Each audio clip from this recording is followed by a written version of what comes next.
छत्रपती शिवरायांना मानाचा मुजरा करतो। भारतीय राज्यघटनेचे शिल्पकार भारतरत्न डॉक्टर बाबासाहेब आंबेडकर यांना मानवंदना अर्पित करतो। आणि आजच्या आपल्या विजय उत्सवामध्ये आपल्यामध्ये उपस्थित असलेले ज्यांच्या नेतृत्वात मुंबई भारतीय जनता पक्षाने अतिशय उत्तम अशा प्रकारचं यश मुंबई महानगरपालिकेमध्ये संपादित केलं ते आपले मुंबईचे तरुण तडफदार अध्यक्ष आमदार अमित साटमजी,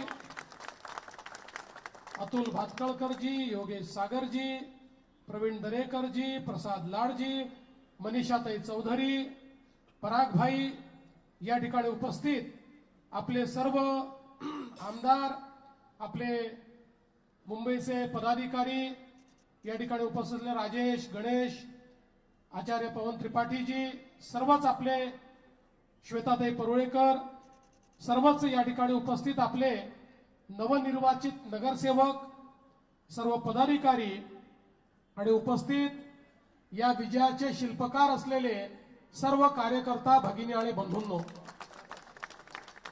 आज आपल्या सर्वांकरता ही अतिशय आनंदाची गोष्ट आहे की जेव्हापासनं हे आपलं मुंबईचं कार्यालय झालं तेव्हापासनं मुंबईचं हे कार्यालय ज्या क्षणाची वाट पाहत होतं, मुंबईमध्ये सर्वात मोठा पक्ष भारतीय जनता पार्टी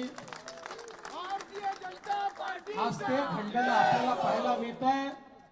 आणि आपल्या महायुतीला पूर्ण बहुमत मुंबईच्या महानगरपालिकेमध्ये मिळालेलं आहे।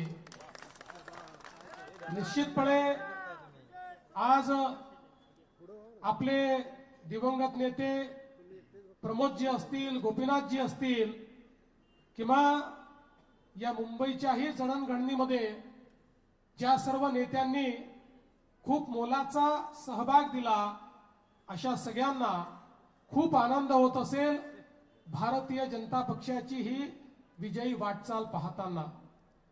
आपल्याला कल्पना आहे की माननीय प्रधानमंत्री नरेंद्र मोदीजींच्या नेतृत्वात 2014 साली पहिल्यांदा भाजपने दाखवलं की मुंबईतला सर्वात मोठा पक्ष आपणच आहोत आणि सर्वाधिक त्या ठिकाणी आमदार निवडून आणण्याचं काम हे मुंबईमध्ये भाजपने केलं।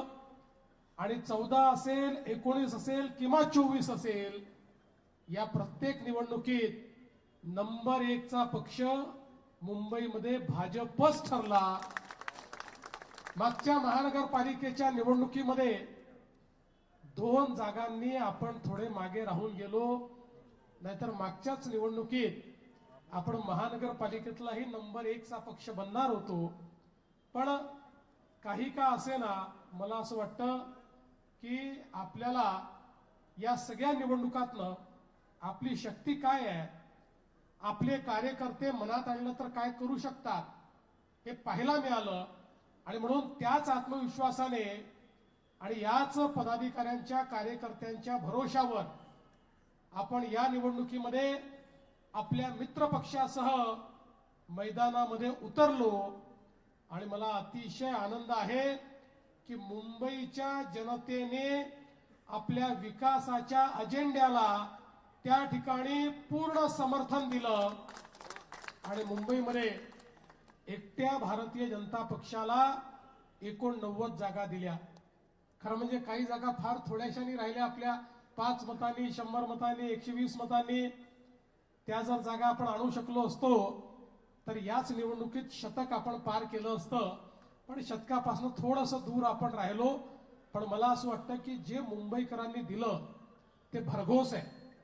अनेक लोक या ठिकाणी सांगतात की मागच्या वेळेस 82 होत्या, आता तुमच्या 87 झाल्या, म्हणजे तुम्हाला कोणचं मोठं यश मिळालं? त्या 82 होत्या, आता 89 झाल्या, तुम्हाला कोणचं मोठं यश मिळालं? त्या वेड्यांना हे समजत नाही की तेव्हा 227 जागा लढलो होतो आणि 82 आलो होतो, आता 135 जागा लढून 89 आलो। आणि आपण बघा, एकट्या भारतीय जनता पक्षाला आपण लढलेल्या जागांमध्ये जर मतदान आपण बघितलं 45% आहे, 45%. आणि आपल्यानंतर जर उबाठाचा विचार केला, आपल्यापेक्षा 30 जागा जास्त लढूनही ते 27%वर आहेत, 27%वर. म्हणजे याचा अर्थ काय आहे? याचा अर्थ असा आहे की प्रचंड मोठा स्ट्राइक रेट, प्रचंड मोठं जनसमर्थन आणि 45% मतं हे भारतीय जनता पक्षाने घेऊन या ठिकाणी दाखवून दिलाय की हा जो विजय आहे, हा विजय मुंबईकरांनी दिलेला विजय आहे. मुंबईकरांचा आशीर्वाद आपल्याला मिळालेला आहे.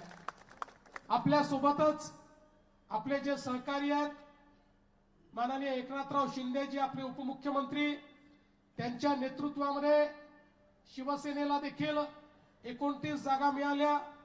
त्यांच्याही काही जागा अगदी थोड्या मतांनी त्या ठिकाणी पराभूत झाल्या, अन्यथा त्यांचाही स्कोर यापेक्षा मोठा राहिला असता.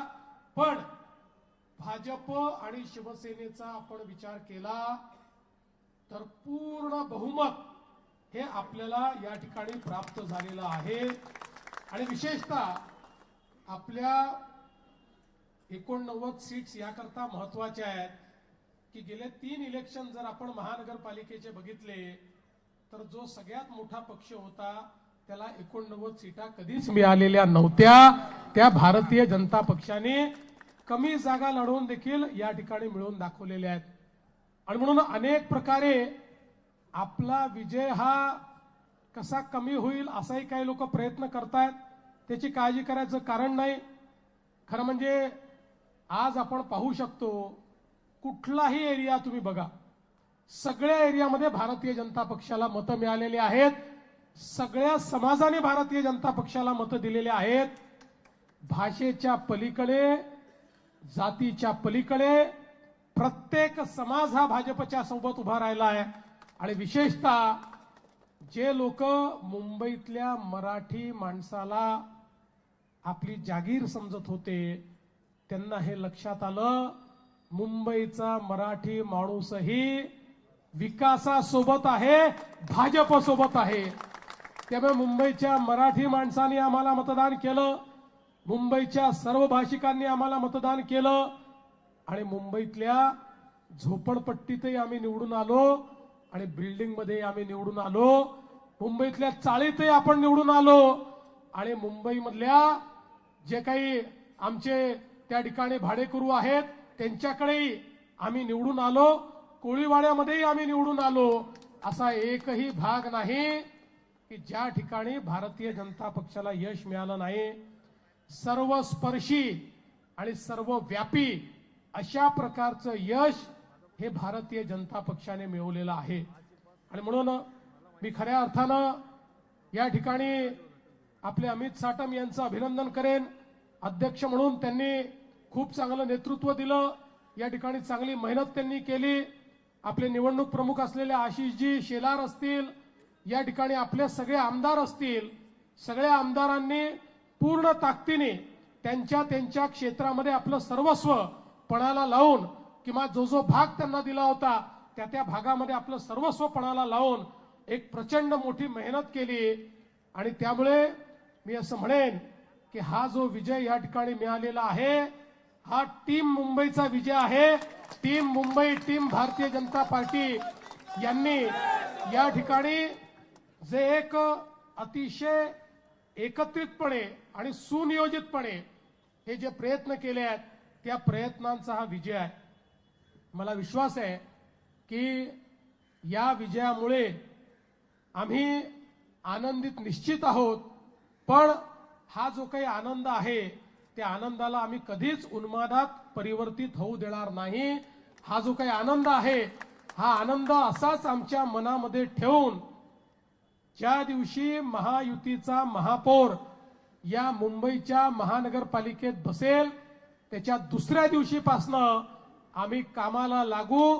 आणि आमचा जो मुंबई फर्स्टचा अजेंडा आहे, आमचा जो अजेंडा या मुंबईला या ठिकाणी देशातलं नव्हे तर जगातलं उत्तम शहर म्हणून आम्हाला प्रस्थापित करायचा आहे। या मुंबईतनं यापुढे एकही मराठी माणूस मुंबई बाहेर जाणार नाही, हा जो आमचा अजेंडा आहे। या मुंबईत गरीब लोक, झोपडपट्टीत राहणारे लोक, चाळीत राहणारे लोक, पगडी पद्धतीने राहणारे लोक, अशा सगळ्या लोकांना घर देण्याचा जो आमचा अजेंडा आहे। या मुंबईतल्या लोकांचं जीवन हे सुकर झालं पाहिजे, या मुंबईतली हवा ही देखील शुद्ध झाली पाहिजे, असा जो सगळा आमचा अजेंडा आहे। या अजेंड्यावर आम्ही सातत्याने दुसऱ्याच दिवशीपासून काम सुरू करू आणि मी मुंबईकरांना हा विश्वास देऊ इच्छितो की पुढच्या 2 ते 3 वर्षामध्ये आता जी आम्ही कामं हातात घेतली होती ती आम्ही संपवण्याकडे नेऊ आणि नवीन कामं हातामध्ये घेऊन मुंबई आजच्या भाषेत सांगायचं झालं तर लिव्हेबलही बनवू आणि लवेबलही बनवू, अशा पद्धतीची मुंबई ही तयार करण्याचा आमचा प्रयत्न आहे। असाच सर्वांचा आशीर्वाद आम्हाला लाभावा।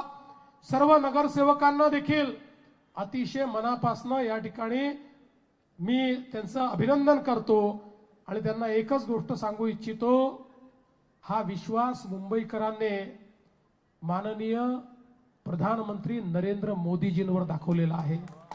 हा विश्वास मुंबईकरांनी महायुतीने केलेल्या विकासावर दाखवलेला आहे। हा विश्वास एक प्रकारे त्यांच्या मनामध्ये पुढच्या भविष्याची जी काही वेध आहेत ते वेध पूर्ण करण्याची ताकद, त्या होप्स पूर्ण करण्याची ताकद ही भाजपमध्ये आणि महायुतीत आहे, हे समजून त्यांनी आपल्यावर विश्वास दाखवला आहे। त्यामुळे आपल्यापैकी प्रत्येकाला या विश्वासास पात्र व्हावं लागेल, तसंच काम करावं लागेल। या महानगरपालिकेमध्ये पारदर्शी प्रामाणिकतेनं आपल्याला कारभार चालवावा लागेल। ही महानगरपालिका पूर्णपणे लोकाभिमुख अशा पद्धतीनं आपल्याला चालवावी लागेल आणि जनतेचंच राज्य महानगरपालिकेत चाललं पाहिजे, अशा पद्धतीनं महानगरपालिकेचा कारभार चालवण्याची या सगळ्या नगरसेवकांवर या ठिकाणी आता जबाबदारी आलेली आहे। मला विश्वास आहे की आपण पुढच्या काळामध्ये मुंबईच्या जनतेसमोर ताठ मानेनं निश्चितपणे जाऊ। आणि मी एक गोष्ट अजून सांगतो, निवडणुका संपल्या, आमचा कोणीही शत्रू नाही, जे असतील ते आमचे वैचारिक विरोधक आहेत। त्यामुळे आमच्या मुंबई विकासाच्या अजेंड्याला जे लोक त्या ठिकाणी सपोर्ट करतील त्यांना सोबत घेऊ, जे सपोर्ट करणार नाहीत त्यांच्या शिवाय पुढे जाऊ, पण मुंबई आता थांबणार नाही। मुंबई आता थांबणार नाही। आणि म्हणून आता या मुंबईच्या विकासाकरता पुन्हा एकदा माननीय आपले प्रधानमंत्री श्री नरेंद्र मोदीजी यांचे आभार मानतो। आमच्यावर सातत्याने विश्वास दाखवणारे राष्ट्रीय अध्यक्ष नड्डाजी असतील, आमचे जे होम मिनिस्टर साहेब आहेत, गृहमंत्री साहेब आहेत, अमितभाई शहा असतील, किंवा आमचे नूतन कार्याध्यक्ष नितीन नवीन जी असतील, या सर्व केंद्रीय नेतृत्वाचं देखील मी मनापासून त्यांचे आभार मानतो। त्यांची शक्ती आणि त्यांचा विश्वास यामुळे आपण हा विजय संपादित केलेला आहे आणि पुन्हा एकदा हा सगळा विजय मुंबईच्या जनतेला आणि भाजपच्या आणि महायुतीच्या कार्यकर्त्यांना या ठिकाणी समर्पित करून मी माझं बोलणं संपवतो। धन्यवाद। जय हिंद, जय महाराष्ट्र। भारत माता की। नक्कीच देवा भाऊ आपल्या नेतृत्वामध्ये मुंबई थांबणार नाही, परंतु अति वेगाने ती धावणार आहे। मुंबईकरांच्या स्वप्नामधली मुंबई हे आपण करून दाखवणार आहेत।